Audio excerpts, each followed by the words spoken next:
Welcome to the Journal. We have a lot of ground to cover in this hour, from journalism and media merger mania to politics and race. First, despite the clutter and conglomeration in commercial broadcasting, a new voice occasionally emerges that proves the exception to the rule.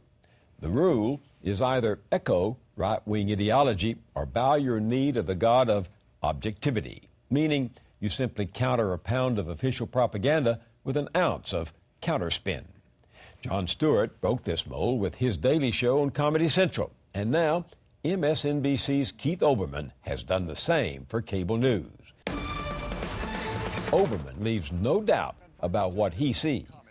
Here's what Olbermann says about the vice president. What servant of any of the 42 previous presidents could possibly withhold information of this urgency and this gravity and wind up back at his desk the next morning instead of winding up before a congressional investigation or a criminal one? And for President Bush, no minced words. I accuse you, Mr. Bush, of lying this country into war. I accuse you of fabricating in the minds of your own people a false implied link between Saddam Hussein and 9/11. Rolling Stone calls Keith Olbermann the most honest man in news. Critics accuse him of extended polemics, and National Review calls him shameless. Olbermann shrugs it off. After years of knocking around broadcasting, mainly as a sportscaster, he's found his place and his voice. His nightly countdown on MSNBC is one of the fastest-growing news shows on cable television. To find out more about what's on Keith Olbermann's mind, read his new book, Truth and Consequences. Keith Olbermann, welcome to the Journal. My pleasure, sir. Good to be here. One of my closest friends always watched your nightly sportscast, and he remembers to this day, just got a word from him this morning, he remembers your saying about hockey, it's the most boring sport he's ever seen, and you went on to say, nevertheless, here without further comment are the game results for whatever they're worth. Yes. But you don't do that with politics. You don't just give the scores. You have some strong things to say about politics. It became necessary. Why? I was sitting on a plane in Los Angeles reading in the August of 2006 about Don Rumsfeld talking to the veterans and talking about how everyone who was in opposition to the Iraq war policy, the so-called war on terror, even to some degree the Bush administration, was the equivalent in his mind to the Nazi appeasers of 1930s, and he went on at length about how, here's the we're doing the Churchillian role, and I thought, sir, I took history classes. Your group is not Churchill, your group is Neville Chamberlain, because Neville Chamberlain minimized and marginalized anybody who disagreed with him. So reading this ridiculous remark and waiting to see somebody respond to it, and no one did. I'm thinking, well, somebody with a platform ought to be talking about this. Somebody with an avenue to respond should be. Oh, yeah, I have a platform. And we have the commentary you did after that incident. Let me show it to our audience. Okay. The man who sees absolutes where all other men see nuances and shades of meaning is either a prophet or a quack. Donald H. Rumsfeld is not a prophet.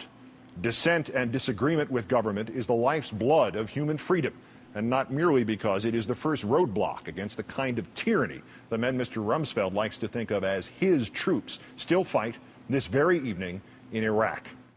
You were angry. I was very angry. I was angry for a period of 2 days. After that first commentary, when I didn't know whether it was going to be greeted, I had support from management at MSNBC for that one. I didn't surprise them. I said, look, I want to do this. And they went, yeah, I think you should. I didn't know what the reaction was going to be. I didn't know if I was going to be gunned down as I came out of the building or put in a black car or lauded or whatever. People, for the most part, were ecstatic about this. And our ratings went up immediately. And the reaction from management was, can you do one every night? And I said, no, I can't do one every night. I don't want to turn into that either. I don't want to be silent here, but I don't want to turn this into a manufactured thing. They said, well, how about once a week? And I said, no, you're not following me. It has to be organic. When I get angry on the air, it's because I'm angry about that particular subject. And because of the revision of this country that has been done under our noses for the last 7 years against the will of the people. And when something happens that touches into that general anger, combined with the specific anger for the actual event that we're talking about, it swells up and I feel like, all right, here comes another one. But here's the anomaly. You work for General Electric, which is one of the top defense contractors in the world, and you were criticizing the Secretary of Defense. This could have meant billions of dollars to them. Did they come down on you? Not in the least. Not the least. Not in the least. I can imagine circumstances in which they would, but remember one thing. In the 1920s, when the decision was made that we should have a broadcast model for television and radio at that point, but essentially laying the groundwork for television even then, of commercial television, sponsored television for the most part. The one advantage to it is the people who own television, commercial television, will do whatever makes them money. And I make GE money. At a time when television money is increasingly scarce, they are delighted by my money. And I don't want to minimize the idea that there is support for the point of view or freedom of speech. But ultimately, they don't have to make those choices as much as they have to make a choice about whether or not they're making money. Fortuitously, I help them do that. But if you were not making a profit for GE, you would not have this free speech. I wonder about that in particular under these circumstances. I think to some degree that automatic money is the everything has been changed to money is the first thing in some circumstances now. And I say this because in 2003, I believe ours was the first commercial newscast in the country to suggest that the raid to rescue Jessica Lynch, the injured and kidnapped private in Iraq, was not necessary. Not that it wasn't patriotic, dangerous to the best of the knowledge of the men who effected it, but it didn't turn out to be necessary. There wasn't anybody defending her. It wasn't a hostage situation. Everybody they saw said, she's over there. Simply reporting this, reading this report out of a Toronto paper, which was the first really to do it. That's where I read it, right. too. Right. The right wing crashed down on my masters at MSNBC and NBC. And they came in and they said, okay, look, you don't need to retract. You don't need to change. If the story happens again tomorrow, do it again tomorrow. But just do me a favor. Come on and say something that emphasizes when you did this story, you were not criticizing the troops who actually did the raid. And I said, I wasn't. And they said, well, if you could say that again, that would probably be all we need. These are your bosses talking. Right. And I said, well, this would then allow me to tell the story again. And my particular boss said, mm-hmm. And there was a kind of, we're going to shut down this criticism. We're going to answer these people. We're going to give them what they think they want. They've made the wrong request. This, in fact, will give you another opportunity to tell the same story again, and it has gradually escalated where I've had more and more license ever since. I noticed when you were a sportscaster, you never took sides between the teams on the field, but a lot of people think you've taken sides now. They think you've taken sides with the progressive or liberal story. They didn't say that a lot during the Lewinsky thing. I always found that kind of ironic as I've seen some of the criticism from the right. But what I've done on the air in the last 4.5 years, and particularly in the last year and a half since the special comments began, is really journalism. It's saying, here's what you're being told, here's the identifiable objective fact to the situation. This statement from the government may be a lie.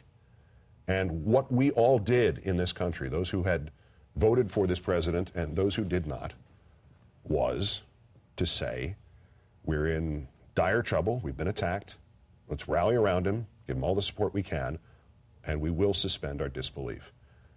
The moment that it began to be obvious that we were being manipulated, used, that was when my suspicions began to take voice. I watched you walk off when you were at MSNBC and they were covering the Lewinsky scandal, and I believe you said, this is ridiculous, this is trip, right? You walked away. Yeah. Would you do it again?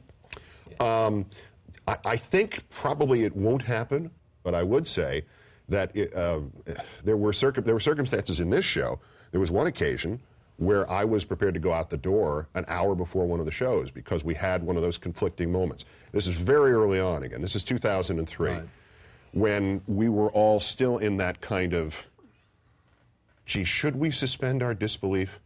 What if George Bush is right and this is the kind of threat that he portrays? It's probably exaggerated because he's a politician, number one. But number two, what if he's right? I think a lot of us were saying, oh, okay, let's just tread gently. MSNBC hired a guy named Michael Savage. And he came on and not only did he do a show once a week that was basically just spattering invective on people he didn't like, and these people changed from week to week, but it was terribly produced. It was an awful show.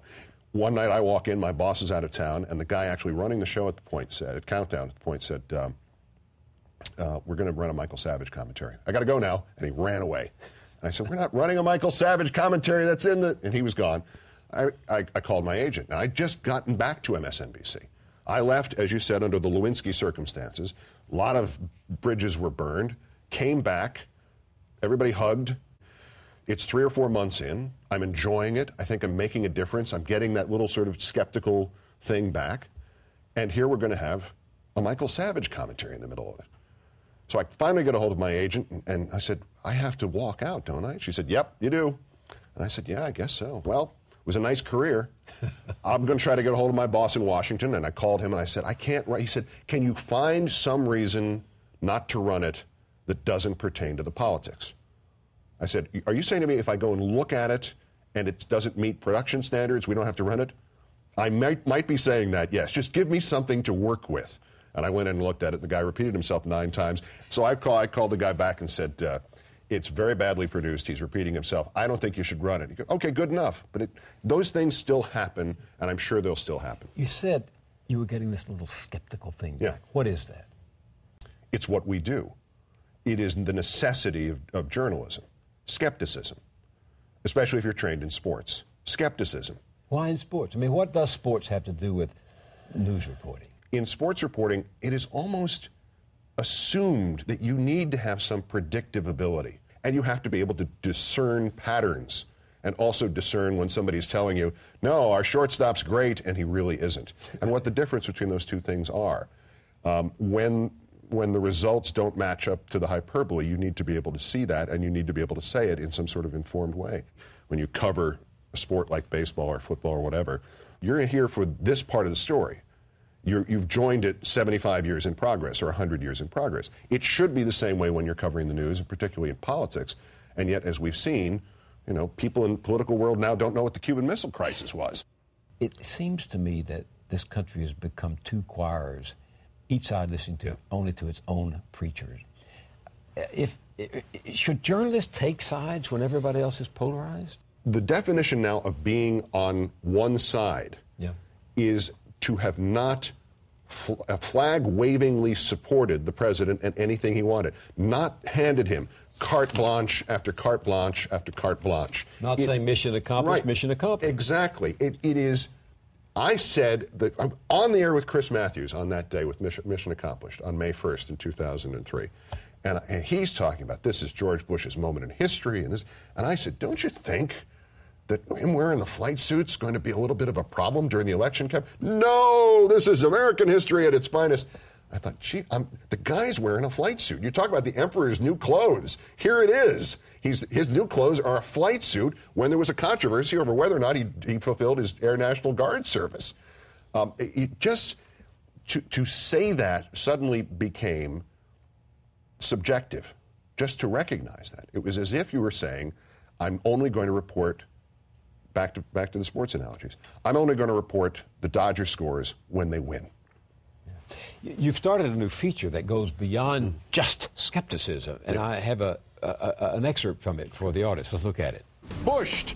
Countdown's list of the top 3 Bush administration scandals you may have forgotten about because of the latest Bush administration scandals. Number 3, the U.S. Attorney's firing scandal. Haven't heard much about that lately. Number 2, the when the hell are we going to get body armor to the troops in Iraq so they can stop protecting their vehicles using corrugated metal they found by the side of the road in Iraq scandal.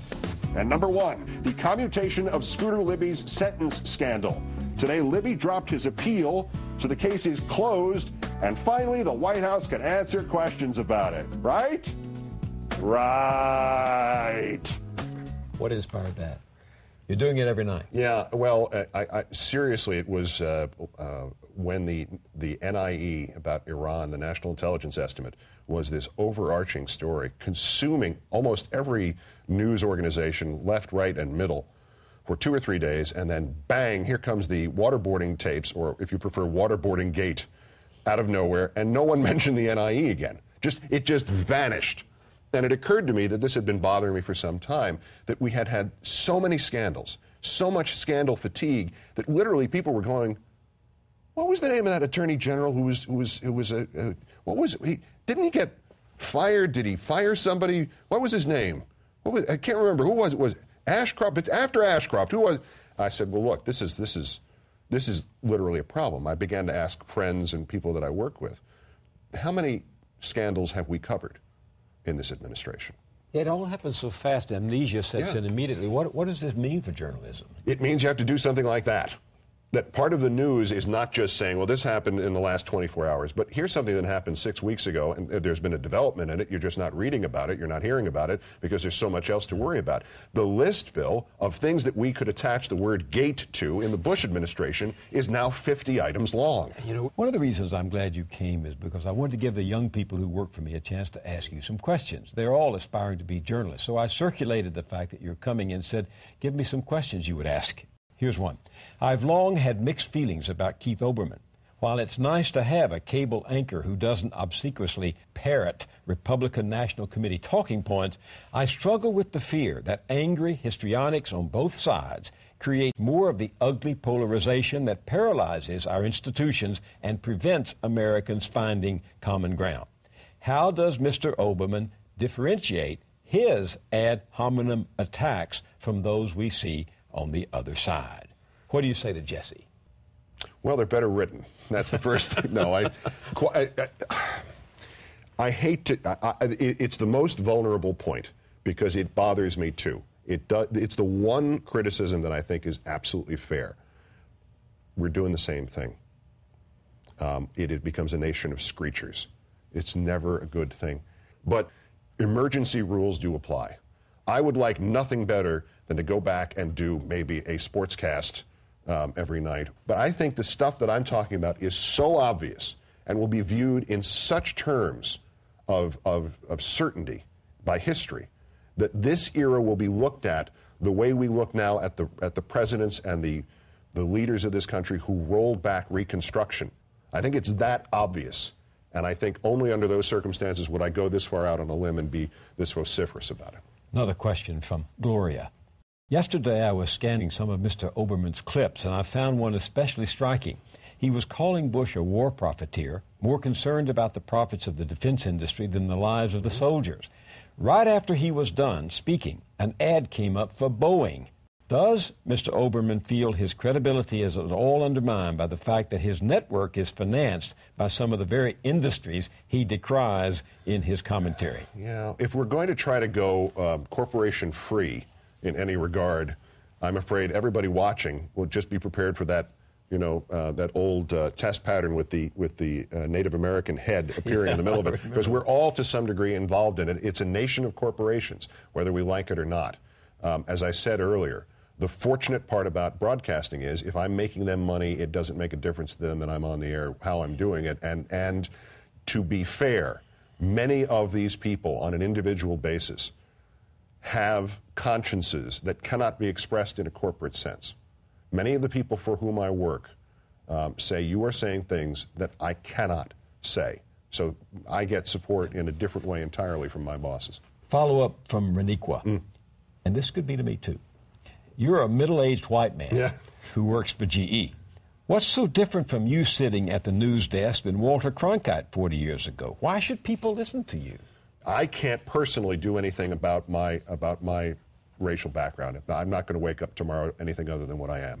I'm just taken, though, by the Cronkite analogy, because, of course, it was Cronkite who did exactly what we're talking about in a very focused way on Vietnam. When he came back from Vietnam and said, the war has been lost, Lyndon Johnson said, if I've lost Cronkite, I've lost Middle America. But the point being that there were emergency circumstances that he saw, too. Emergency? You keep using that word. Are we in an emergency? Well, we're being... Look, here, this is one thing with which I agree with George Bush. We're in an emergency. He and I could just sit there. We just talked about what an emergency we were in, and I never went into details. We'd have a great time. What is it, as you see it? Well, it is the question of the future of the nation. It's one of those pivotal times in our history, and I don't know that necessarily everybody sees it in those terms, because it is, once again, an opportunity not merely for any external threat, but for internal threat. Governments exist based on power that is taken from people. It is, they are necessary. I'm not an anarchist. I believe in government, but there's no possible interpretation of what's happened other than to say that this administration and the Republican Party, to some degree the Democratic Party, have taken advantage of fear, of the unprecedented, nearly unprecedented attack that we saw in 2001 to expand their powers on the premise always of security, which is, you know, the famous Franklin Jefferson warning about that is never been more applicable. So it is emergency circumstances as Walter Cronkite saw it. I mean, here, objective, Uncle Walter, most trusted man in America, went, I have an opinion on the most important political issue of the day. I'm going to sink a president and maybe throw the election to the other guy right now. And he said, well, you know, that the chips have to fall in this direction because people are dying. And our country is, to some degree, wounded and bleeding. And our country is wounded and bleeding now if we don't know that whether or not habeas corpus exists. All right, last question. Name the 4 20-game winners on the 1971 Baltimore Orioles. Dave McNally, Mike Cuellar, Pat Dobson, and Jim Palmer. That is amazing. Oh, come on. I was 12 years old and a huge baseball fan. I better remember that. There are only 2 teams in the history of baseball who've ever had 4 20-game winners. Mm-hmm. That wasn't a trick question. I didn't think you would know it. Oh, sure. I can do the Yankee managers from like 1901 on. 1903 on. They didn't exist in 1901. Keith Olbermann, thank you very much for joining me on The Journal. An honor, sir.